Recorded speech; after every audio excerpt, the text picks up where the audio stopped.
right, everybody, welcome back to the Kane Stevens Paranormal Super Show.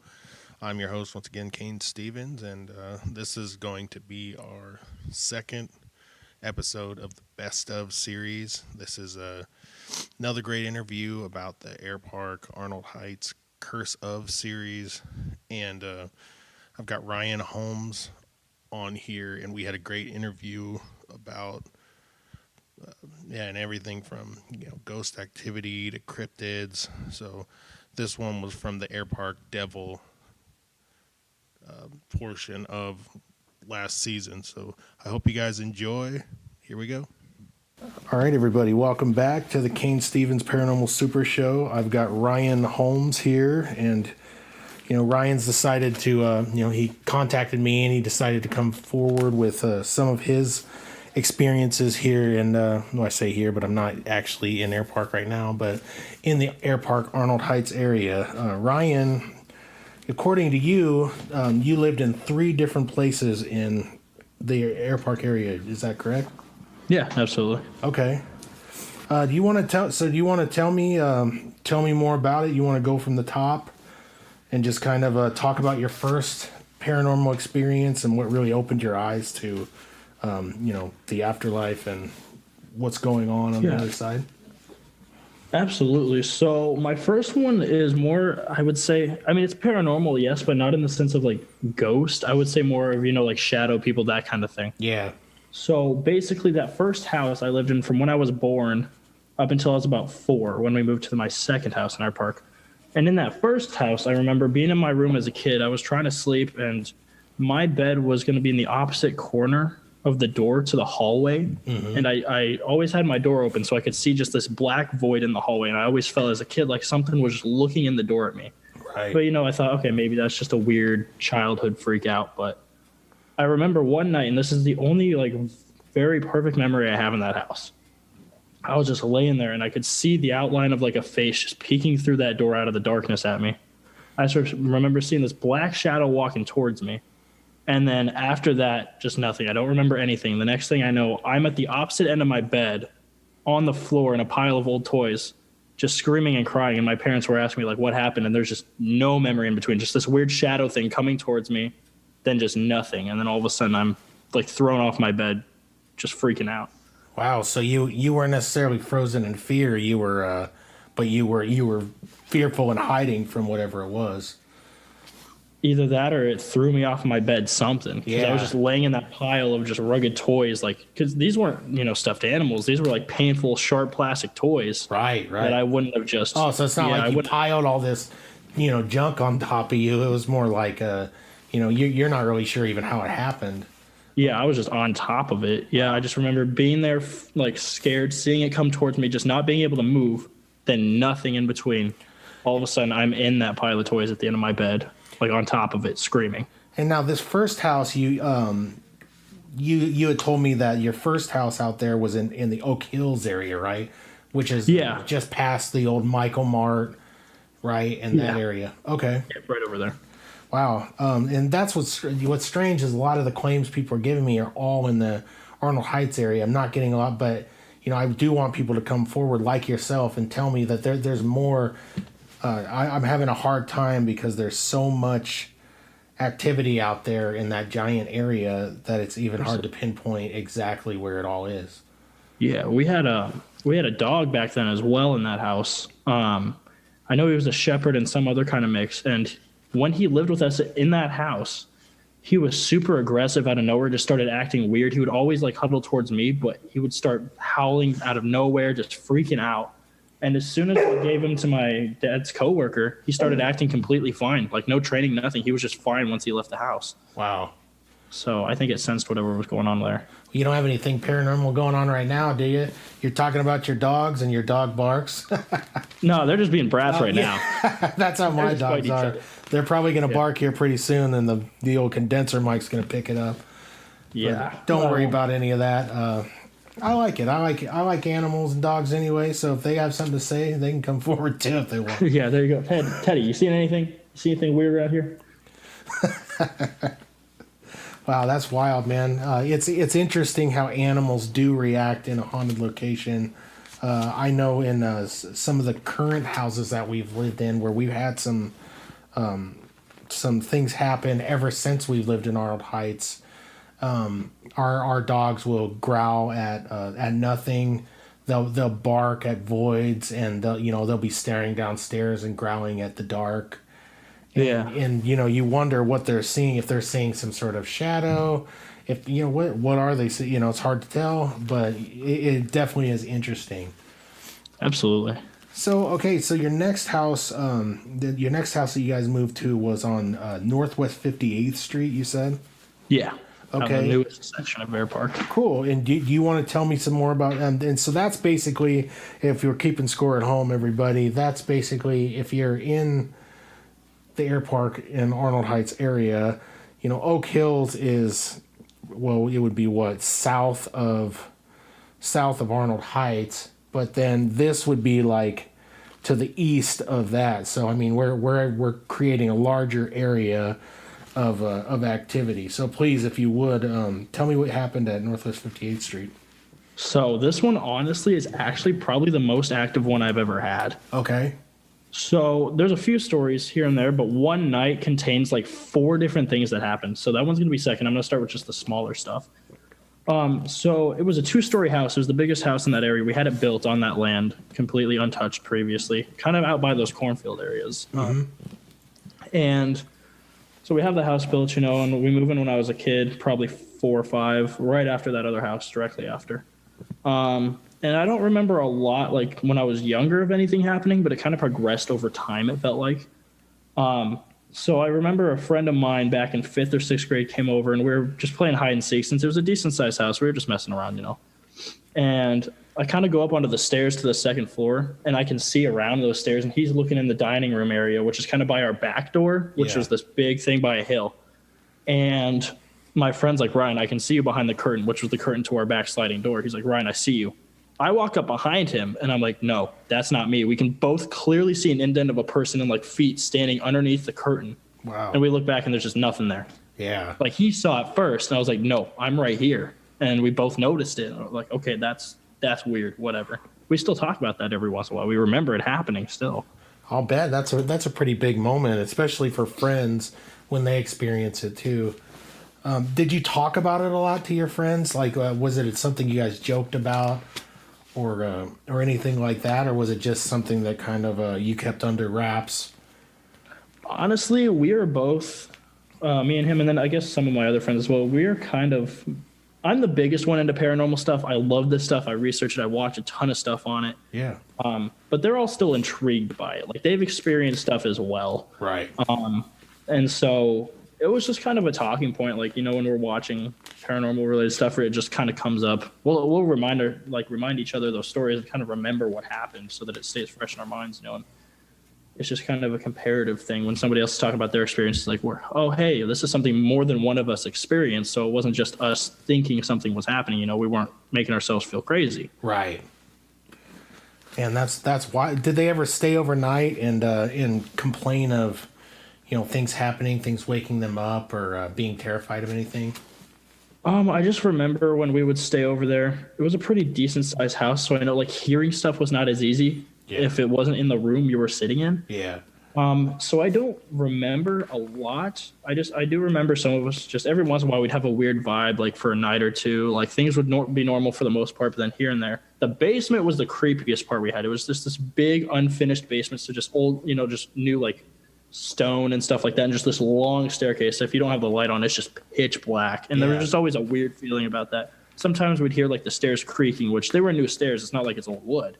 Mm-hmm. And they would just kind of creak like somebody was there, and just nothing, stuff like that. Just simple stuff. Hearing footsteps on the stairs to the 2nd floor. But I think I experienced the most. So how did it? Did anyone else in your family ever complain about or talk about anything like this? Like, did they notice it as well, or do you think it always kind of came to you? So a lot of it definitely came to me, which I have later, if you're intrigued. I have another story that's not air park related that's very traumatizing for me, at least. Yeah. It kind of leads me to believe that I have a connection to a lot of that stuff. But anyway, I remember my sisters are both younger than I am.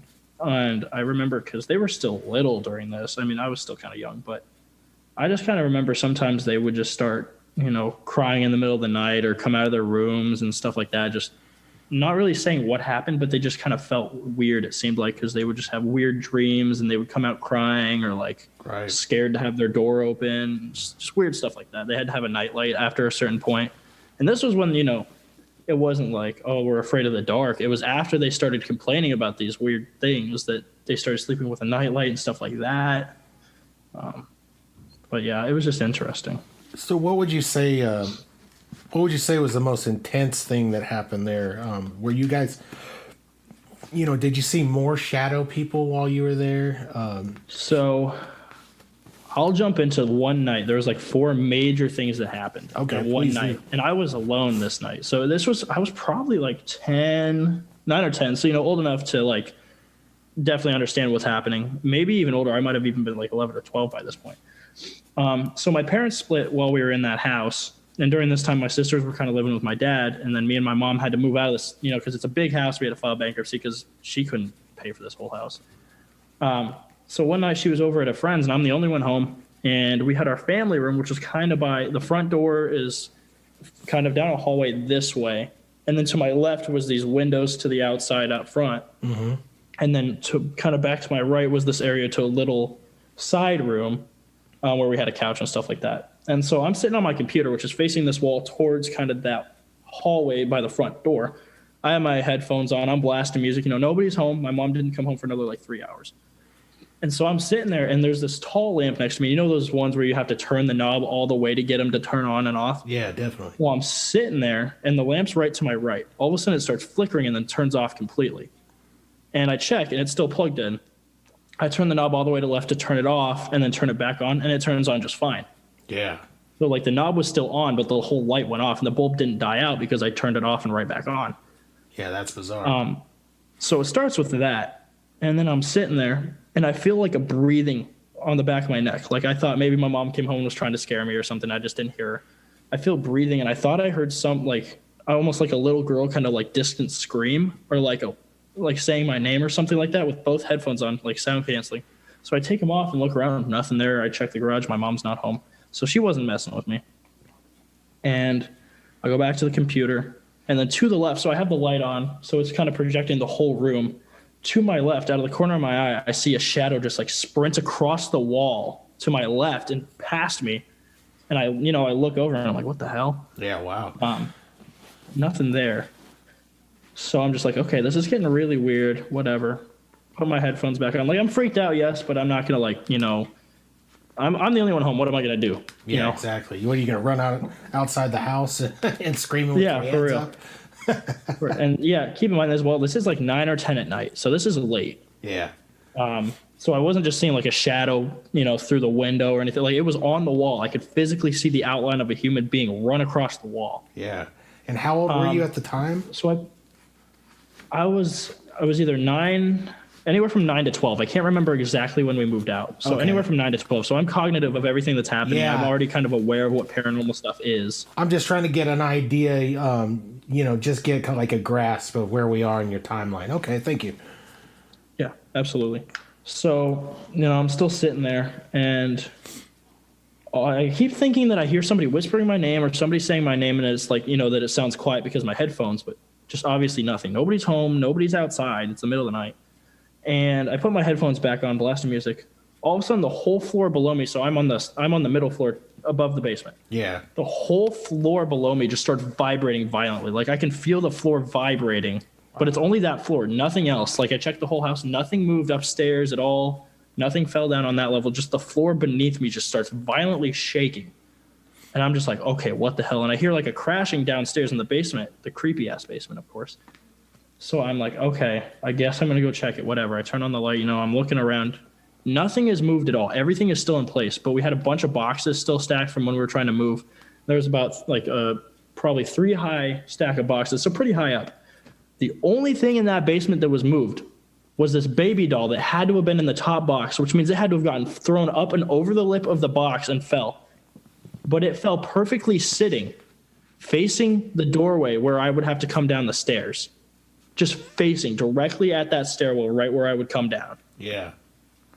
I have hated dolls ever since then. Like that was it was just staring at me, and I was like, no, this is no. That'd be too I much just for remember, me. I don't like dolls either, man. Yeah. They creep me. My grandma used to have like these old like Japanese dolls that my grandpa got when he was like in the war and stuff. Oh man. And they were super creepy. It's always the eyes with those things. Oh yeah, especially the porcelain ones. They just Yes, have those that's empty exactly. voids of eyes. Yep.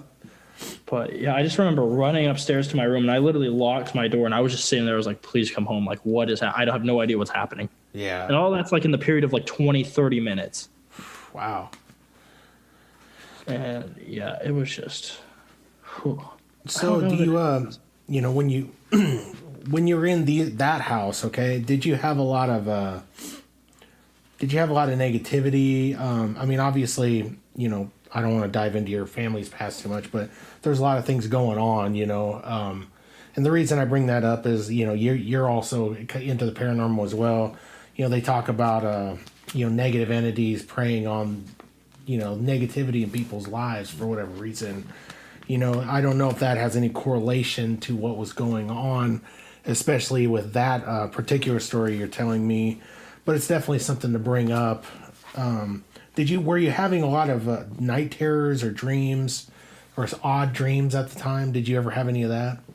So I've noticed a lot more lately in the last few years. I still have nightmares here and there very, very infrequently, but back then I definitely had them a lot more frequently. Yeah. Thinking back on it, I definitely had a lot more. And, you know, my parents' separation probably was, you know, it was probably building up to it anyway, but the fact that it happened in that house kind of around that time where things started to happen to me seems a little odd, the lineup. Definitely. And so now I have pretty heavy anxiety and depression, but obviously at the time I didn't know, and it just kind of flicked like a switch. Like I just remember one day out of nowhere, like I was completely fine, and then the next day, I just kind of lost it, and I don't know where it came from. Like nothing built up to it, just happened on the spot. And my friends witnessed it too, and just were like, "What's going on? Like, is something wrong?" Like, I didn't know what happened. It just kind of hit me all at once, and I just kind of all of a sudden felt this shadow and this shroud over me. Right. Now that's pretty common. I mean, I can say from my own experience in a house where, well, there wasn't a lot of negativity going on necessarily in my personal life. You know, that I think would cause it, but it felt like I felt almost oppressed. You know what I mean? Like, yeah, I felt like so much dread and doom and gloom all the time, but mostly in that house. When I got out of it, it helped. You know, I almost felt like a weight was off of my shoulders. So, you know, I don't know if you experienced that too, but you know, what else? What else do you want to share about 58th Street, or do you want to kind of go into the Northwest 53rd stuff? I kind of think that was the main thing at 58th, just that one culmination in that one night, and then. I guess so. During that time, for about 2 or 3 years, my mom delivered newspapers for the Journal-Star, and I would go with her. Yeah. So this didn't happen in Air Park, but a friend of me was with me when this happened. We picked up a substitute route somewhere else in Lincoln. I can't remember where it was. It was an older part. And it was just this violent thunderstorm going on. And me and my friend were walking up to deliver this paper to this one house, and they have, you know, like the three, like right on the front, three like tall rectangular windows kind of in the living area. Mm-hmm. And keep in mind, you start delivering like 3, 4 in the morning. Right. So it's probably about anywhere from 3:30 to like 4:30 in the morning. And we're walking up to this house, and we both look up and see the same thing. We look up in the window, and we see what looks to be like, you know, like the old like correction home boys, like they were in the brown like suits with slicked hair. Yeah. We just see this. He looks like he's probably 7 or 8 in one of those get-ups, just staring at us through the window. We tossed the paper and looked back, just nothing there. The curtain wasn't moving like it had just moved. Wow. It was just there looking at us. Right. And the reason I know that we both saw it was because we both looked at each other in the same way at the same time. Nobody had to say anything. We both just looked at each other. Yeah. And this is the same friend that experienced that one behind the curtain in my house where we saw the person standing behind, the same friend. Jeez. And that was just you guys on a paper route in a different neighborhood in Lincoln, right? Yeah. Wow. Yeah, completely different area. But I've always had this feeling because, you know, even when I moved out, I didn't feel whatever that feeling was lift off me. I think it follows me because I've even, like, and this is a new apartment. I've had, nothing crazy yet, but I've had my youngest dog, like, in the middle of the night just nobody's home but me, and we're just sitting there. All of a sudden, he'll just shoot up, look at my door, and just start growling like I've never heard him growl before. Not even when he's fighting with my other dog does he growl like this. Yeah. And so I mean, based on that, and then the story I can share later that was also not air park related, but probably the most messed up one I've had. That just leads me to believe I have something where they connect to me, and like I get followed by this kind of stuff. Mm-hmm. That sounds like it. It sounds like you've got something that's been following you for a good majority of your life, for whatever reason. So, yeah, man, those are those are pretty wild stories. I mean, that's something to really go through, and you've been through more. So let's kind of dive into the more of what you, so I can continue to pinpoint exactly where we're looking at in airport. So Northwest 53rd Street, where you lived by where the old Arnold Heights or Arnold Elementary School was, right? Yep, right across from Tanker Hill, over there on the left. If you're going down Knight Street, Tanker's to your right. My house is literally right there to the left, where that park is still at. Yeah, okay. That park is my front yard.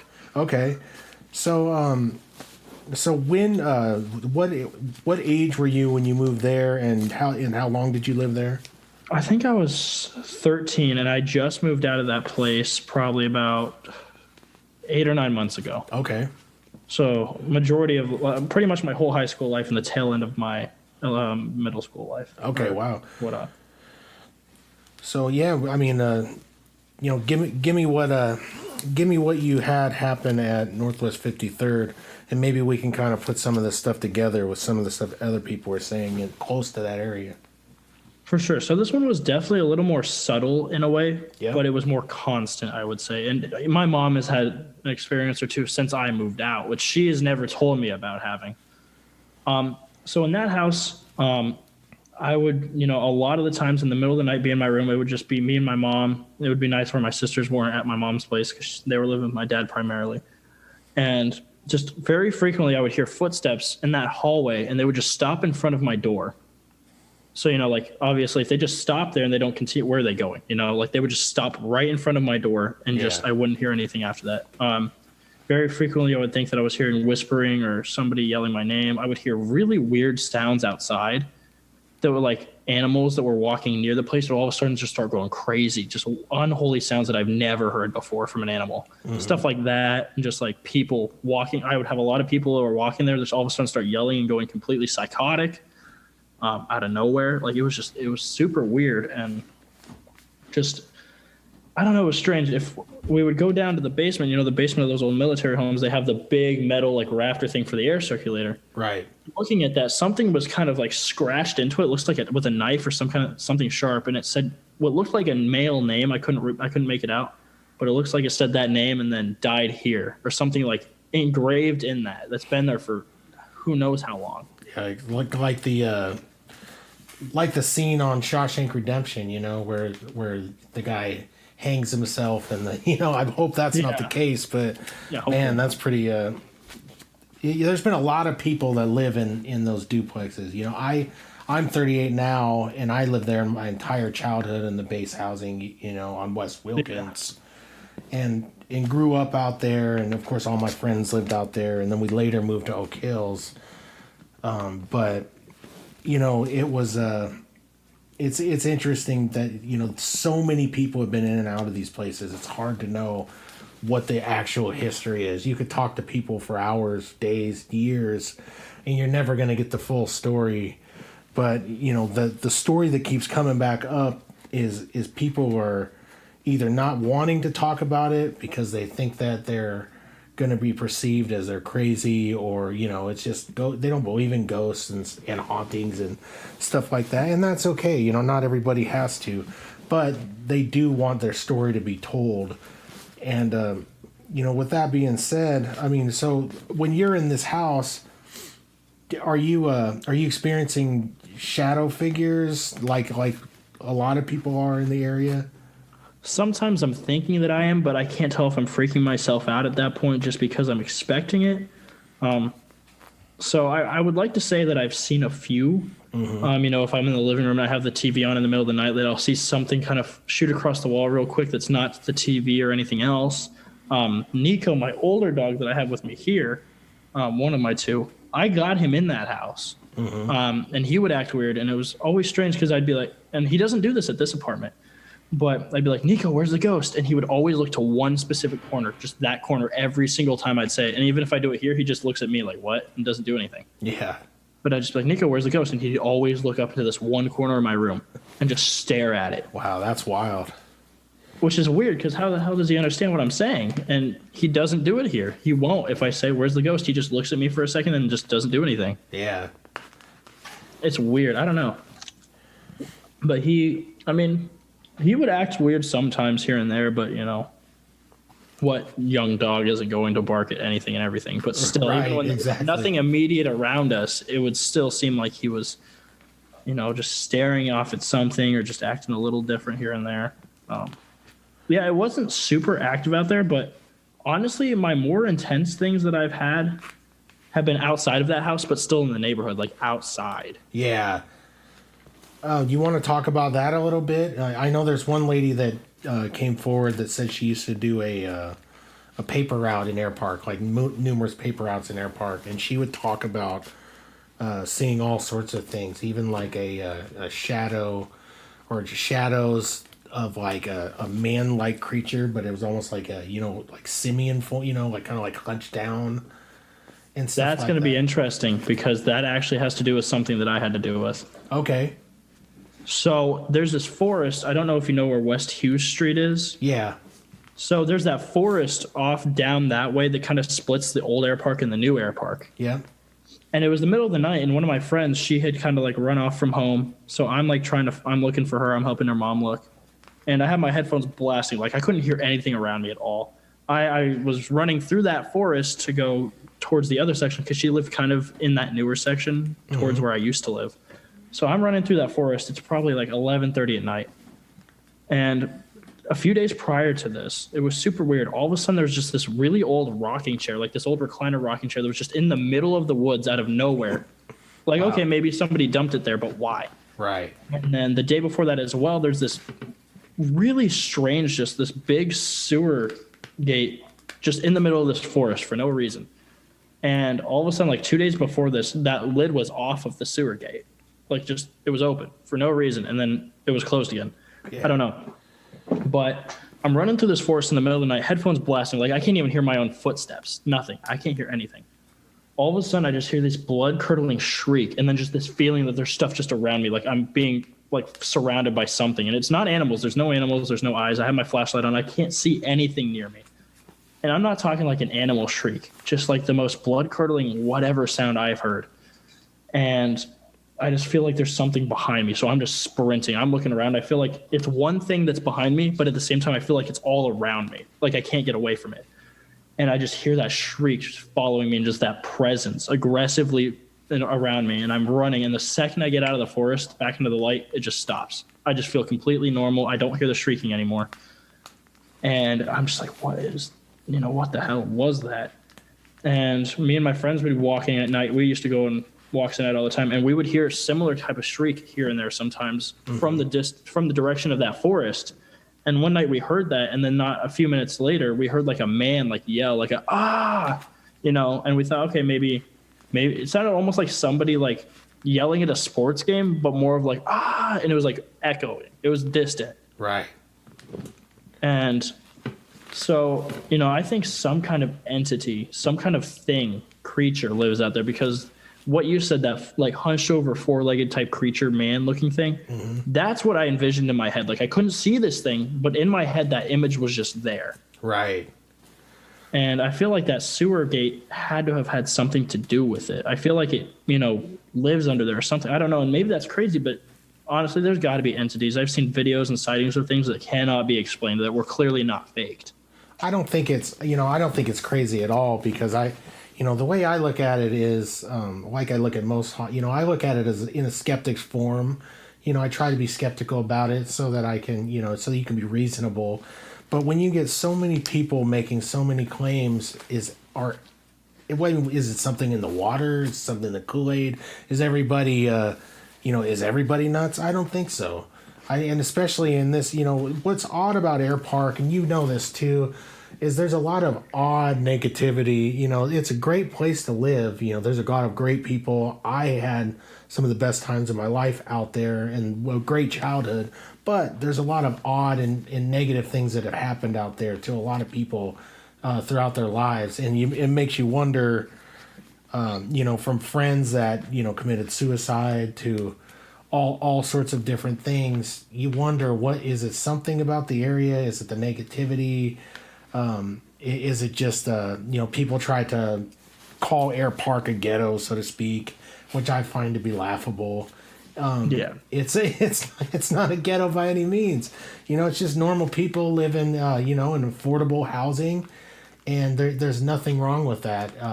But it is interesting that everybody keeps coming up with I can't say everybody, but the people who are talking to me are coming up with some of the same themes in all different places.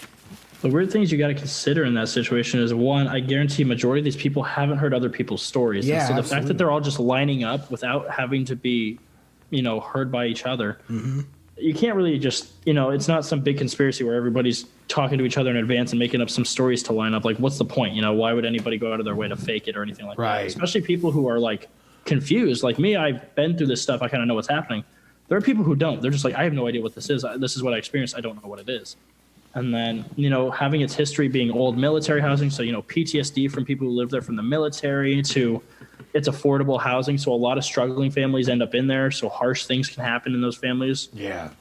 You know, you see a lot of like I said, it's not quite a ghetto, but like it just seems odd that this highly paranormal section of one neighborhood, you know, the neighborhood's normal, completely normal, and you get to this section and all of a sudden you see, you know, a bunch of troubling teenagers, a bunch of, like, not a bunch of shootings, but like people, you know, trying to rob each other, breaking into stuff. I mean, all of a sudden it's just from completely normal to this one heavily haunted section.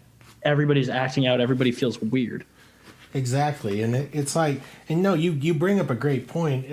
Pretty much all, I would say, I can't speak from for sure, but the majority of the people who have talked to me, they've never really had anybody ask them about any of this stuff. A lot of them haven't even ever thought about or wanted to talk about it to anyone, especially on some sort of platform like a podcast or.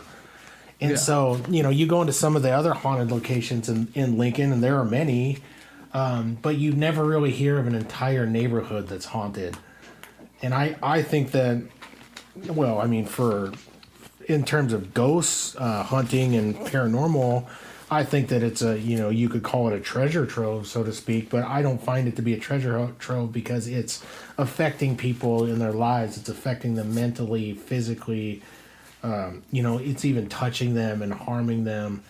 And that to me is the scariest part of it. Yeah, it's great proof, and yet it's so oppressing to a lot of people who don't understand. They're already struggling in life potentially based on where they have to live. Right. And just having that there, I mean, the weird thing, too, is there's this one duplex on that same curve that goes towards that forest. Mm-hmm. Both sides have been closed. Like, you know how Lincoln housing is. As soon as a place is empty, they get it ready to go for the next person. Yeah.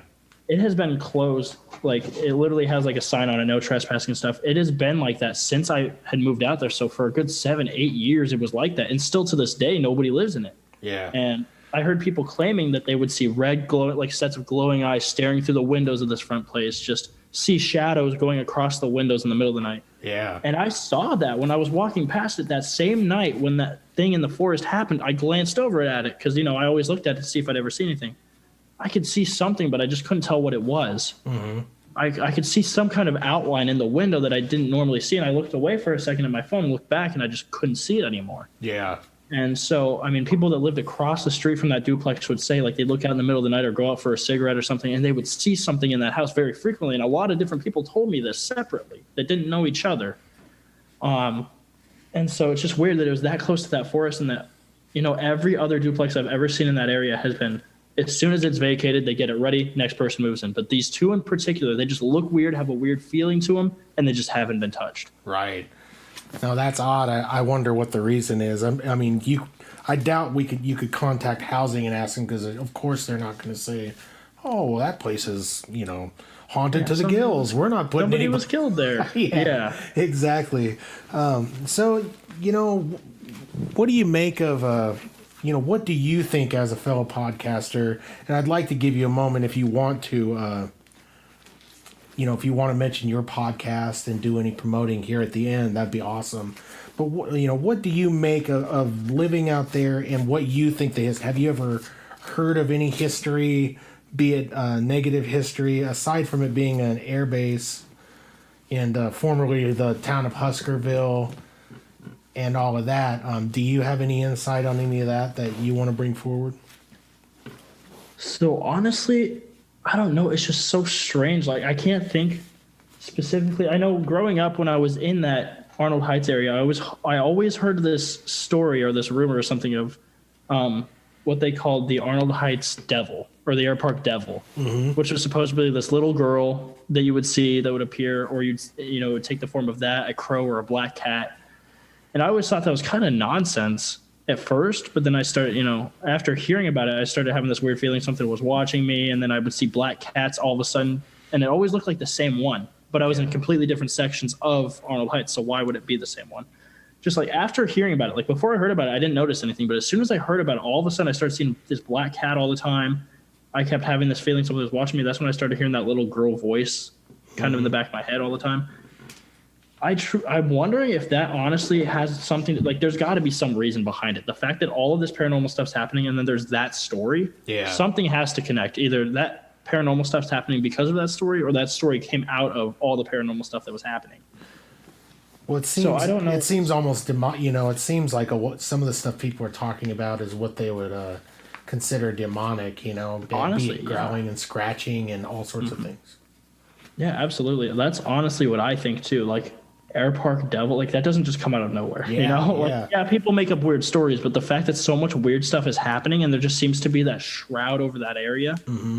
Because I would, like I said, I always went on late night walks, and I only felt this weird, just somebody's over my shoulder. I feel like this weird weight when I was walking in that section, but as soon as I would walk back over to the normal section, like the section I used to live, nothing. I felt completely fine. I never had to look over my shoulder. I never felt anything weird. But as soon as I would get back, I would start feeling it again. Yeah. I don't know if the area is cursed because of something that happened. If maybe there were rituals that were done there back in the day. Like, I don't know.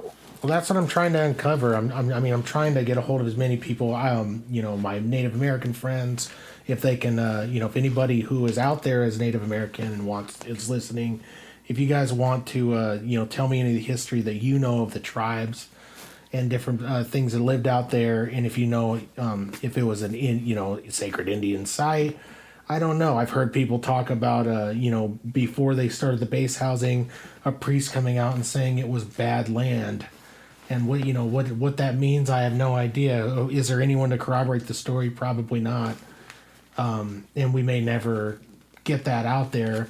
But the Air Park Devil, in my head, is a must be a real thing, right? And because it seems like the Air Park Devil is kind of wreaking havoc on a lot of people.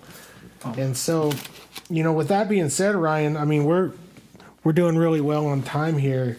But man, this has been a great interview. It's been awesome and I'd love to interview you again if you'd allow me. Yeah. Absolutely. I've got other experiences that are completely outside of Air Park. My most intense one that still messes with me to this day. That wasn't an Air Park, but it still messes with me. I've got that. I've got some other family stories of stuff that one of my younger cousins has experienced or whatnot. So I've got definitely a plethora of paranormal stuff that I'm cool with talking about and going over. Excellent, man. Well, in closing, please, by all means, I know you're a fellow podcaster, and please, if you want to promote your podcast, please, let's cross promote and try to get people on board with both. Yeah, absolutely. So, if you're into more chaotic, complete nonsensical stuff, me and some guys from work down at Guitar Center have a podcast Fridays, after midnight, capital F, capital A, capital M. And I can always send you a link to it. I think I already did. Okay. But it's just completely nonsensical. Basically, whatever is like a hot topic, we'll get into that, and it'll just kind of spiral from there. Right. It's fun stuff. It's just way more chaotic. It's less serious, but there's that. And then on Instagram, we have our band, The Now Unknown. Okay. Scores in between each one. We're working on some stuff right now, hopefully. But other than that, yeah, that's pretty much everything on there, I would say. Awesome, man. I can't wait to come down to Guitar Center sometime and BS with you. I'm a frequent customer, fellow musician and everything else. So I'm sure I'll be picking your brain on advice on different things.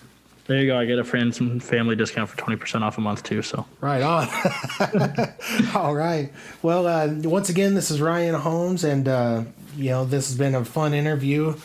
But like all good things, every good thing has to come to an end. So I think that we did all right. Thank you, Ryan, for your time.